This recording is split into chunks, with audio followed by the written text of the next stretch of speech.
Assalamualaikum warahmatullahi wabarakatuh. Selamat pagi dan salam sejahtera bagi kita semua.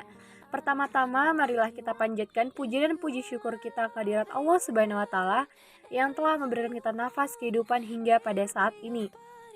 Kami dari kelompok 12 akan membawakan materi yaitu tentang peran dan tabungan investasi, yaitu pada mata kuliah Perekonomian Indonesia dengan dosen pengampu Bapak Asrizal Effendi Nasution SE MSI.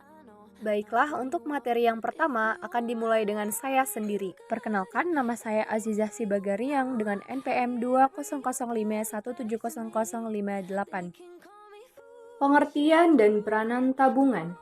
Tabungan merupakan simpanan masyarakat atau pihak lain yang penarikannya hanya dapat dilakukan menurut syarat-syarat tertentu yang telah disepakati tetapi tidak bisa ditarik dengan menggunakan cek, bilet giro, atau yang dipersamakan dengan hal tersebut. Umumnya, bank akan memberikan buku tabungan yang berisi informasi seluruh transaksi yang Anda lakukan dan kartu ATM lengkap dengan nomor pribadi disertai dengan PIN. Kemudian, syarat-syarat tertentu misalnya harus ditarik secara tunai. Penarikan hanya dalam kelipatan nominal tertentu, jumlah penarikan tidak boleh melebihi saldo minimal tertentu. Ada 3 penyebab mengapa tingkat tabungan di negara-negara berkembang pada umumnya rendah, yaitu yang pertama, tingkat pendapatan rata-rata masyarakat di negara-negara berkembang itu rendah, sehingga kemampuan mereka untuk menabung juga diikuti dengan rendah. Kedua, kesadaran masyarakat untuk menabung masih rendah. Yang ketiga, karena sektor perbankan masih belum maju dan kebijakan moneternya tidak kondusif bagi peningkatan tabungan. Terdapat beberapa fungsi tabungan yang bisa dimanfaatkan untuk mempersiapkan kehidupan yang akan datang, mulai dari perencanaan dana pendidikan anak, cadangan dan untuk keperluan tak terduga, dan perencanaan uang untuk pensiun. Tabungan dalam negeri dapat bersumber dari tabungan masyarakat atau swasta maupun tabungan pemerintah. Dalam konteks tabungan domestik, idealnya kedua komponen tersebut harus dapat ditingkatkan secara sinergis dan bersamaan. Peran tabungan dalam suatu perekonomian adalah sebagai alat untuk mempercepat pertumbuhan dan pembangunan ekonomi, karena tabungan masyarakat di bank dapat digunakan untuk investasi sehingga pertumbuhan ekonomi dapat meningkat. Nama saya Dahlia Afriana, NPM 20051700093. Topik yang akan saya bahas yaitu mengenai tentang pengertian peranan dan investasi. Pengertian peranan dan investasi.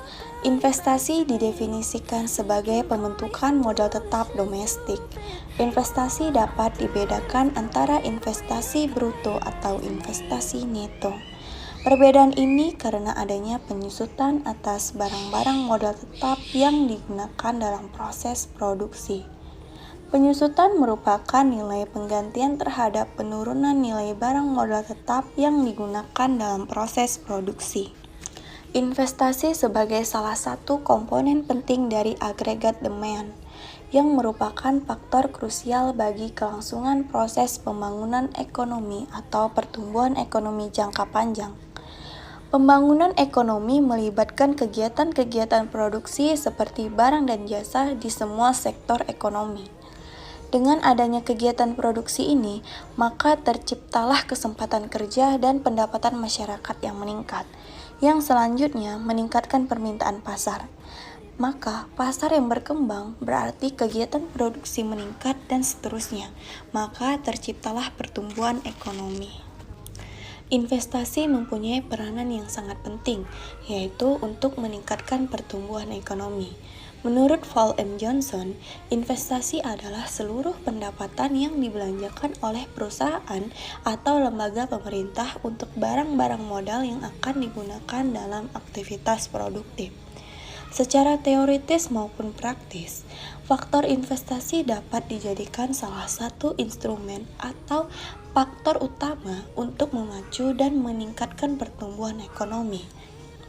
Lebih jauh, kebijakan investasi diharapkan dapat menjadikan stimulan peningkatan kerja bagi masyarakat. Jadi ada hubungan yang linear dan berkelanjutan antara investasi dan pertumbuhan ekonomi dan kesempatan kerja bagi masyarakat.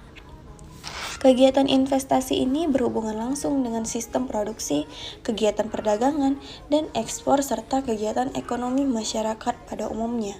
Dampak lain dari investasi sebelum berpengaruh terhadap pertumbuhan ekonomi dirasakan ikut berpengaruh juga terhadap faktor-faktor ekonomi lainnya.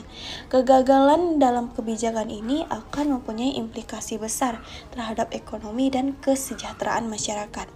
Mengingat pentingnya peranannya, maka kebijakan investasi di tangan pemerintah yang wajar akan menjadikan sebagai kebijakan utama.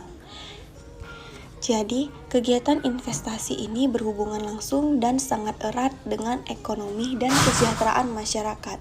Oleh karena itu, pemerintah pusat maupun pemerintah daerah yang rasional berlomba-lomba mengedepankan kebijakan yang ramah terhadap dunia usaha yang atraktif untuk menarik modal. Kebijakan investasi merupakan alat untuk menarik para pemilik modal atau investor untuk menanamkan modalnya di Indonesia. Pemilik modal tersebut bisa berasal dari dalam negeri atau juga bisa berasal dari luar negeri atau asing. Perkenalkan, nama saya Siska Wulandari, NPM 1905170342. Materi saya adalah tentang investment saving gap. Investment saving gap. Karena tabungan domestik rendah, sedangkan kebutuhan dana untuk membiayai investasi besar dan terus meningkat setiap tahun mengikuti pertumbuhan penduduk dan kebutuhan pasar, maka terjadi kesenjangan antara tabungan dengan investasi. Berarti negara tersebut mengalami investment saving gap. Secara hipotesis, ada suatu korelasi positif antara investment saving gap dengan tingkat ketergantungan ekonomi suatu negara dengan dana dari luar negeri. Hubungan antara investment saving gap dengan arus masuk modal dari luar negeri dapat dijelaskan dalam suatu model sederhana yang disebut two gap model. Artinya, suatu negara dapat meningkatkan investasi di dalam negeri dengan menggunakan dua sumber dana, yaitu tabungan domestik dan arus masuk modal asing. Perkenalkan, nama saya Lismayani, NPM saya 200517000081. Saya membacakan tentang neraca pembayaran internasional dan utang di luar negeri. Neraca pembayaran internasional dan utang luar negeri. Neraca pembayaran internasional adalah suatu catatan sistematik tentang seluruh ekonomi antara penduduk suatu negara yang negara lain pada periode waktu tertentu, biasanya 1 tahun. Pengertian penduduk di dalam suatu neraca pembayaran internasional meliputi orang perorangan, badan hukum, dan pemerintah. Sistem pencatatan pada neraca pembayaran yaitu debit. Di bertambahnya kewajiban atau utang penduduk suatu negara untuk melakukan pembayaran terhadap penduduk negara lain. 2. Kredit. Bertahannya hak penduduk suatu negara untuk menerima pembayaran dari penduduk negara lain. Perlu diingat, jika sisi kredit lebih besar daripada sisi debit, maka neraca pembayaran mengalami siklus.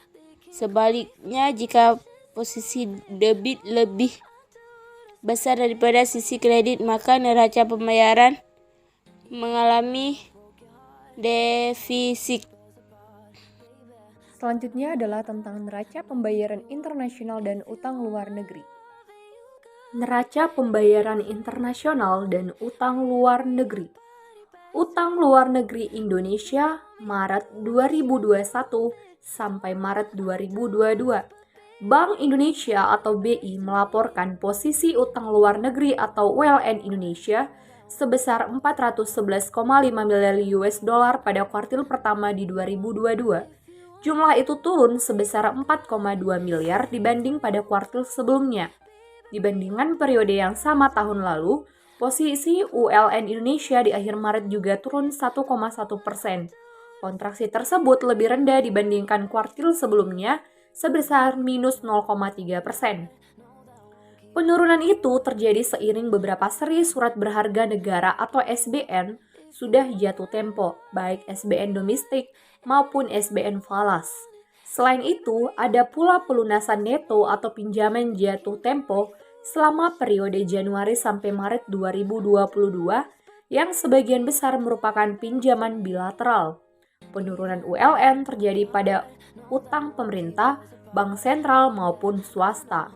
ULN pemerintah turun dari 200,2 miliar US dollar pada kuartil 4 2021 menjadi 196,2 miliar US dollar pada kuartil pertama di 2022. Utang bank sentral tercatat sebesar 8,9 miliar US dollar pada kuartil pertama 2022, turun dari kuartal sebelumnya yang sebesar 9 miliar US dollar. Utang swasta juga turun dari 206,5 miliar US dollar menjadi 206,4 US dollar. BI mencatat struktur ULN Indonesia masih tetap sehat dan terkendali. Hal ini tercermin dari rasio ULN Indonesia terhadap produk domestik bruto atau PDB yang tetap terjaga di kisaran 33,7%. Menurut perbandingan dengan rasio pada kuartil sebelumnya sebesar 35%. Selain itu, struktur ULN Indonesia tetap sehat. Itu ditunjukkan oleh ULN Indonesia yang tetap didominasi oleh ULN berjangka panjang dengan panjang mencapai 87,9% dari total ULN. Sekian dari neraca pembayaran internasional dan utang luar negeri. Teman-teman bisa melihat sebuah diagram dari Indonesia investasi langsung di luar negeri. Terima kasih. Demikianlah yang bisa kami sampaikan. Kami dari kelompok 12 memohon maaf untuk segala kekurangan dan kesalahan dalam penafsiran kata. Akhir dari presentasi kami ucapkan terima kasih. Wassalamualaikum warahmatullahi wabarakatuh.